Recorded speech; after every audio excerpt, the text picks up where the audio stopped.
आकाशवाणी भोपाल से प्रस्तुत हैं प्रादेशिक समाचार।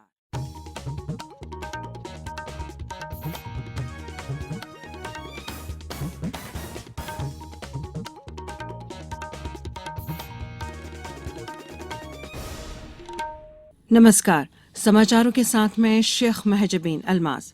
सबसे पहले इस बुलेटिन के मुख्य समाचार। प्रधानमंत्री नरेंद्र मोदी आज नई दिल्ली में करेंगे ग्लोबल मिलिट्री अन्न सम्मेलन का उद्घाटन। विश्व स्वास्थ्य संगठन ने दी खुशखबरी, इसी साल कोविड-19 का आपातकाल हो सकता है खत्म और लाडली बहना योजना के लिए सभी प्रमाण पत्र बनाकर देगी सरकार। मुख्यमंत्री शिवराज सिंह चौहान ने किया ऐलान। अब समाचार विस्तार से। प्रधानमंत्री नरेंद्र मोदी आज सुबह 11 बजे नई दिल्ली में ग्लोबल मिलेट्स सम्मेलन का उद्घाटन करेंगे। इस अवसर पर प्रधानमंत्री सभा को भी संबोधित करेंगे। वे अंतर्राष्ट्रीय बाजरा वर्ष 2023 पर एक अनुकूलित डाक टिकट और सिक्के का भी अनावरण करेंगे। ICARIIMR को ग्लोबल सेंटर ऑफ एक्सीलेंस के रूप में घोषित करने के साथ ही बाजरा पर एक वीडियो भी जारी किया जाएगा। सम्मेलन में 6 देशों के कृषि मंत्री, अंतर्राष्ट्रीय वैज्ञानिक, पोषण विशेषज्ञ, स्वास्थ्य विशेषज्ञ, स्टार्टअप नेता और अन्य हितधारक भाग लेंगे।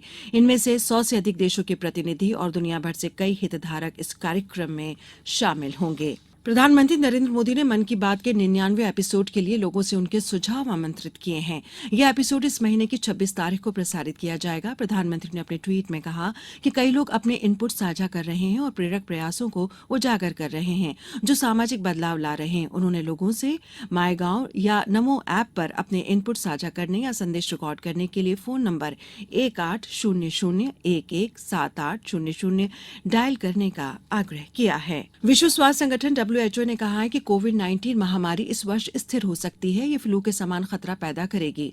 WHO ने विश्वास व्यक्त किया कि वे 2023 में किसी समय आपातकाल की समाप्ति की घोषणा कर सकता है। WHO के प्रमुख टेड्रोस अदनोम घेब्रेयेसस ने कहा कि दुनिया महामारी के दौरान किसी भी समय की तुलना में अब बहुत बेहतर स्थिति में है।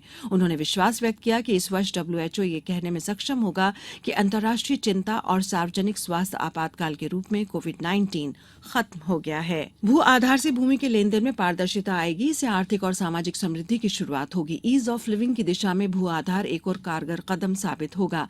ये बातें केंद्रीय ग्रामीण विकास और पंचायती राज मंत्री गिरिराज सिंह ने कही। उन्होंने कहा कि भू आधार विशिष्ट भूमि पार्सल, पहचान संख्या, परियोजना भूमि के स्वामित्व पर दुनिया का सबसे बड़ा डेटाबेस होगा। वे कल नई दिल्ली में भूमि संवाद, डिजिटाइजिंग एवं जियो रेफरेंसिंग इंडिया विद भू आधार पर राष्ट्रीय सम्मेलन में अपनी बात रख रहे थे।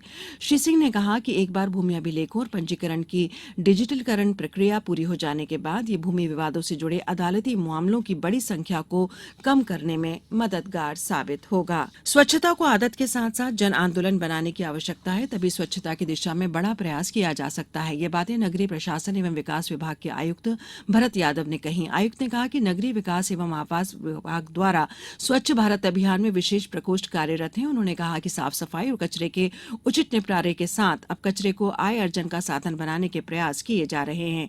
कचरे से खाद का निर्माण किया जा रहा है। मल जल शोधन संयंत्र से शोधित होने वाले जल का उपयोग बागवानी, फायर ब्रिगेड, तराई जैसे कार्यों के लिए किया जा रहा है। श्री यादव ने नागरिकों से अपील की है कि हर वर्ष की तरह इस वर्ष भी स्वच्छता सर्वेक्षण में अपने निकाय को सहयोग करें और स्वच्छता को एक जन आंदोलन का रूप दें।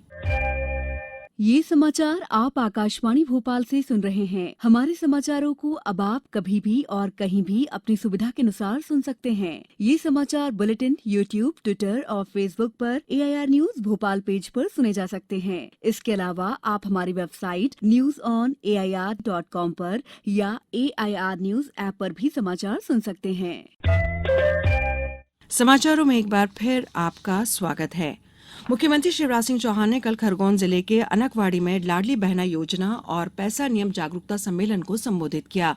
उन्होंने कहा कि आज बड़ा सौभाग्य का दिन है। अपनी बहनों से मिलने उनका भैया आया है। श्री चौहान ने कहा कि पहले लाडली लक्ष्मी योजना शुरू की, फिर माता पिता को उनकी शादी का खर्च कम करने के लिए कन्या विवाह योजना प्रारंभ की। इसके बाद अब मैंने मेरी बहनों के आर्थिक हालात सुधारने और छोटी छोटी जरूरतों को पूरा करने में मदद के उद्देश्य से लाडली बहना योजना लागू की है। योजना में देवरानी हो या जेठानी, मंजली हो या संजली, सबको 1,000 रुपए हर माह दिए जाएंगे।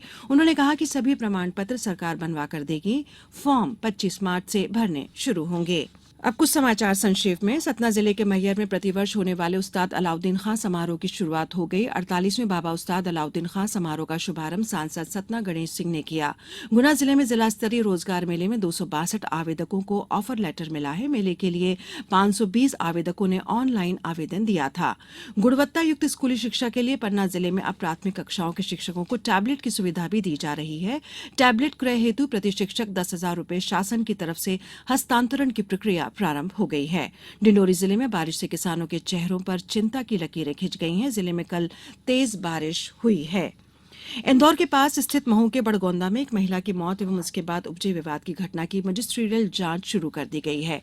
शाजापुर में जिला दिव्यांग पुनर्वास केंद्र शिविर का आयोजन किया गया। शिविर में 229 दिव्यांगजनों का पंजीयन हुआ।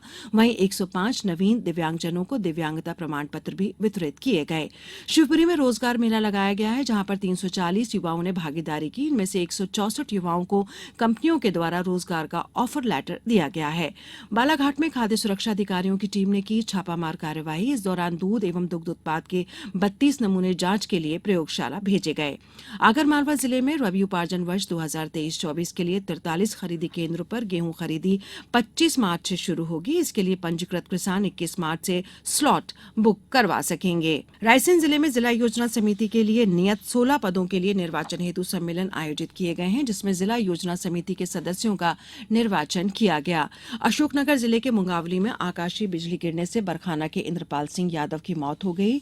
राजगढ़ जिले में अनुसूचित जनजाति वर्ग को स्वरोजगार से जोड़ने की पहल की जा रही है। इसके लिए टंटिया मामा आर्थिक कल्याण योजना संचालित की जा रही है। विस्तृत जानकारी के लिए जनजातीय कार्य विभाग के कार्यालय में संपर्क किया जा सकता है।